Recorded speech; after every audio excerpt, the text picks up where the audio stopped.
Hey guys, welcome to BLONITY Daily. First, my little disclaimer, this is no financial advice, my own opinion and estimates. My estimates could be completely wrong. Don't trust, always verify, understand the numbers, be aware of scammers, and you know the best how to invest your money.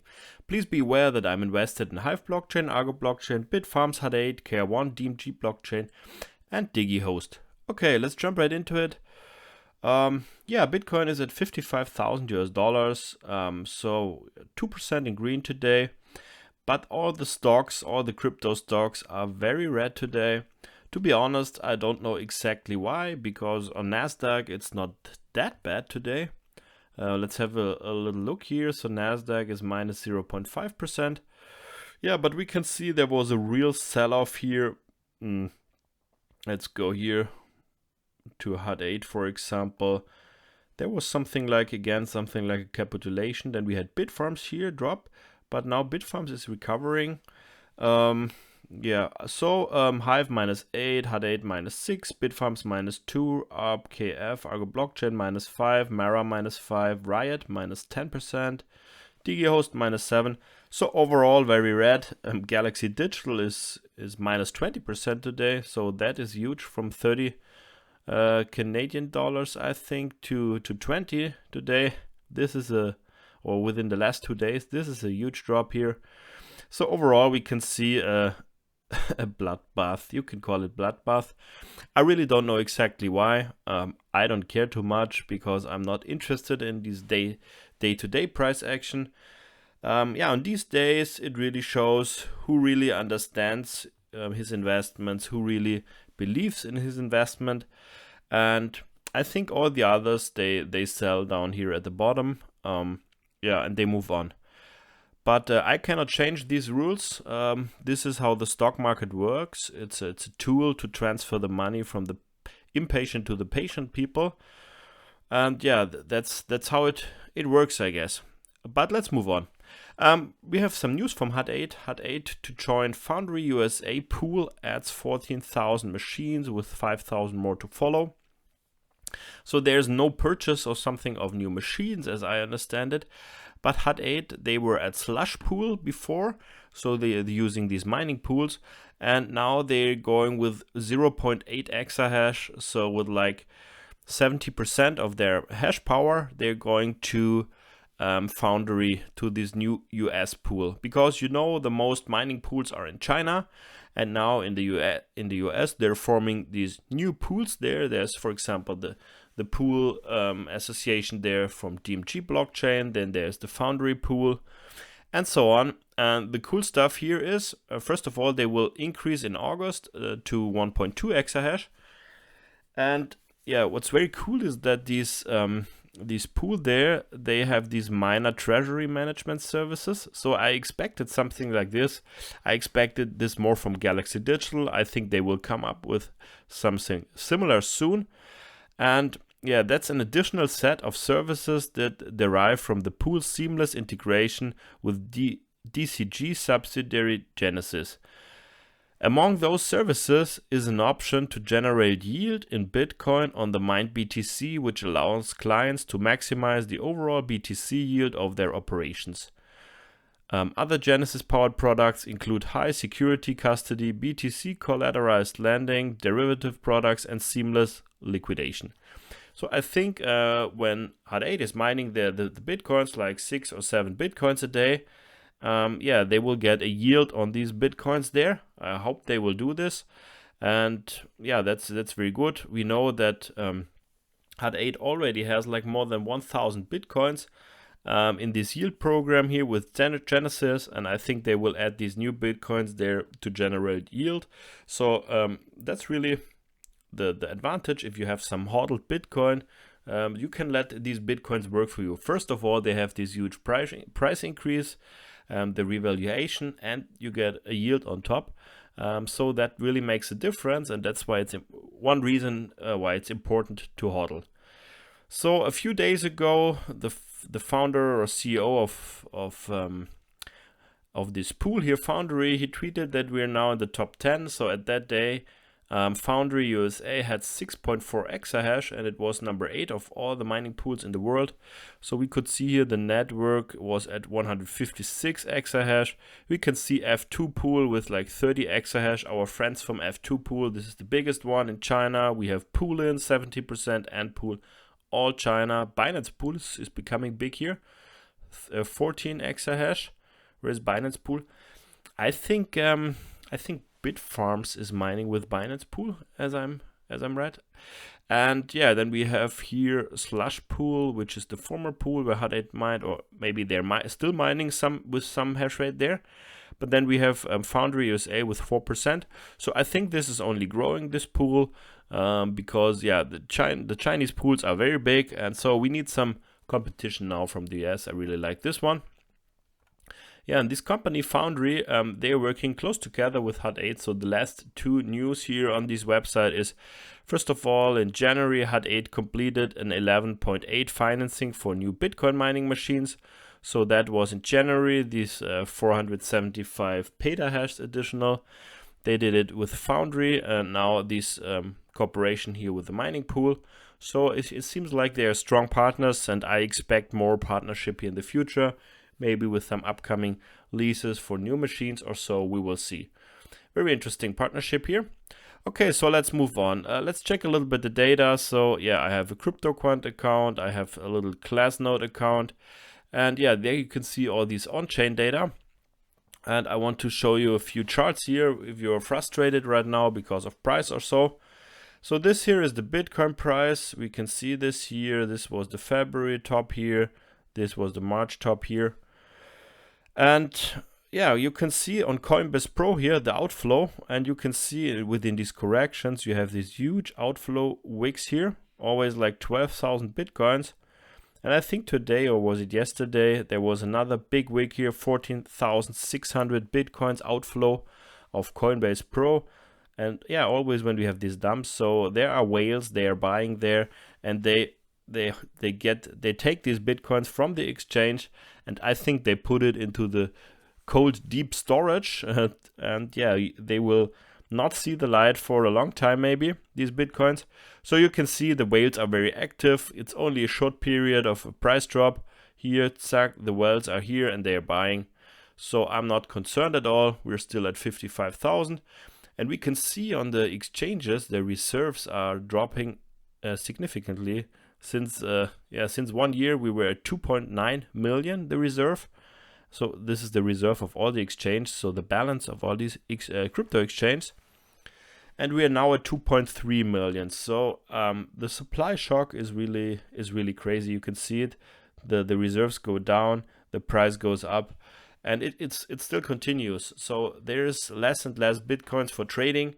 I think that's maybe a reason why the volume of Bitcoin trading is going down, because there are less Bitcoin to trade, because more and more people and institutions are hodling. We know this from our miners, for example. They hold, we know MicroStrategy, they hold big. Yeah, and you can see here all the exchanges net flow. You can see here since a few days there's only outflow here. So the difference between BTC flowing into and out of all exchange wallets. So we can see here big outflow here of the exchanges. Yeah, we can see these big transactions here also on the blockchain. For example, here's a 12,000 bitcoins transaction here, a single transaction from this is from this Coinbase Pro address here, from the wallet here. So that was one transaction here with close to 12,000 bitcoins. And yeah, they're moving, and we will not see them for a while, I think, on the market. Yeah, and right now you can see that with our miners, it's to be honest, it's very boring. So March is really a month with no activity. I really think this is a lost month for my portfolio. I think in April we will start again with big gains, but March was not good. You can see here also for the miners, since March 8 there was no RNS here from Argo, for example. So yeah, before there were every day something. Now no RNS. We can see Hut8 since March 4th, no RNS or no news here on the website. Also Bitfarms, I mean, there's some investor relations stuff here, but the last big news was at March 2nd. We can see Hive Blockchain on March 9th. The last one was this webcast here. Okay, Riot had some news here, operational update. That was good news. Mara 2, on March 4th, they told us that they will have 1.4 exahash at the end of March.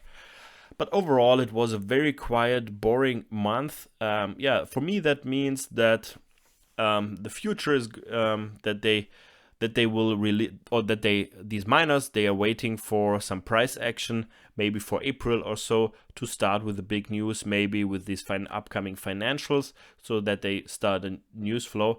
I don't think they have no powder left or something like this. I think this is just a breather here. Maybe that's why these stocks are going down, because people are getting impatient, are getting frustrated. I mean, I can understand it. Sometimes it's very hard to see these stocks dropping like 10% a day. But on the other side, there are days when these stocks rise like 30%. And yeah, this is it's a tough game. I know this. Right now, I would love to see these stocks in green today, but yeah, we have no other choice to wait here, I think. And yeah, we can see that Bitfarms looks very strong today with no big loss here compared to the others. That's very nice here for Bitfarms. Okay, but let's move on. So the overall hash rate is right now at 172 exahash. We can see it here. So we can see in the last few days a little rise here. So the hash rate is picking up a little bit. We have to wait and see whether this confirms here, or do we going down again. Sometimes we have these movements here. We could see this here, and then there was a drop again. But it makes sense that the hash rate goes up because we are in a bull market. There are a lot of new machines coming to the market. It does not make sense that we stay for everyone here. And people are asking me, are you concerned about this? And I say, no, this is all priced in. I mean, if you think the hash rates stay stable forever, that makes no sense. I mean, we had a bonus in the last few weeks and months because on my model, the hash rate was a lot faster increasing. And I'm planning with 310 exahash at the end of this year. So in my opinion, this is very conservative. So I think the hash rate could be lower at the end of the year. So maybe below 300 exahash, we don't know. But this is all priced in my model, so I'm not concerned about this. I mean, when the hash rate jumps tomorrow to 250 exahash, then I would be starting to concern a little bit and to doubt my model. But right now, everything is fine. If you think the hash rate does not go up, then you're wrong. It will only go up. The question is how fast. So right now, the forecasted next difficulty change is 4 to 8%. But it's 9 days away, so we could see it go higher or lower. We can see it go to 3 or 4% or to 10 or 12%. So yeah, we do not know here. We have to wait a little bit. But I think in April or May the wet season in China starts, and I think that's when we will really see the difficulty to pick up significantly. Maybe this is the first signs here. We will see. But yeah, I think the profitability is still very high, so that's no problem here for me. Yeah, what data do we have? Right now, the transaction fees on Bitcoin are very, very low here at 0.5 Bitcoins. There's no trading right now happening, or yeah, overall on the blockchain, it's very quiet. The fees are low. This is often before a next big move, as I'm aware of. Yeah, very, very calm here. The calm before the storm, maybe. Yeah, by the way, on Friday is this option expiry date again. So every month, at the end of the month, we can see Bitcoin is dropping. We had it here. We have it now here. We had it here in January. So yeah, these are these option expiry dates. I really don't know what's going on there. But it seems like it's very stable. It happens every month. Yeah, let's move on. So the mining profitability is 33 cents per day per terahash, and in Ethereum still above 10 cents per day per megahash. What we can see is that the hash rate here for Ethereum is really going up fast at 450 terahash right now. I think there is a lot of new GPUs, a lot of new ASICs from China, and yeah, we can see here the transaction fees are going up again for Ethereum, which is good for Hive blockchain. We were back at 14,000, so more than 2 ETH per transaction, which is very nice. Yeah, and here, because yeah, when the people freak out and look to the data here, for example, for Bitfarms here right now, they have 1.3 exahash. They should be the leader still. Maybe Riot or Mara will surpass them soon. We will see. Power consumption should be at 70 megawatts. Electricity costs with maintenance should be at 5 cents, so electricity 4 cents. We can see the mining revenue is should be at $413,000 US, 7.4 bitcoins here per day. The gross profit should be at $330,000 US. The Bitcoin profit margin or the gross mining margin should be at 80%. And yeah, the annually profit with this data from today, if we have it like 365 days, yeah, we would have 120 million with gross profit. Then you can maybe minus like 20 million or so in fixed costs, or maybe less with all the depreciation, could be like 20 million or so. So you would be at a profit of 100 million US from here. And yeah, I think the market cap is at 600 million or so. So yeah, in my opinion, this is ridiculous, undervalued. Yeah, we will see how this all plays out. Maybe I'm too bullish on these mining companies, who knows? But yeah, I think we will see it in the end of the year. Right now, it's very easy to say, yeah, you were wrong.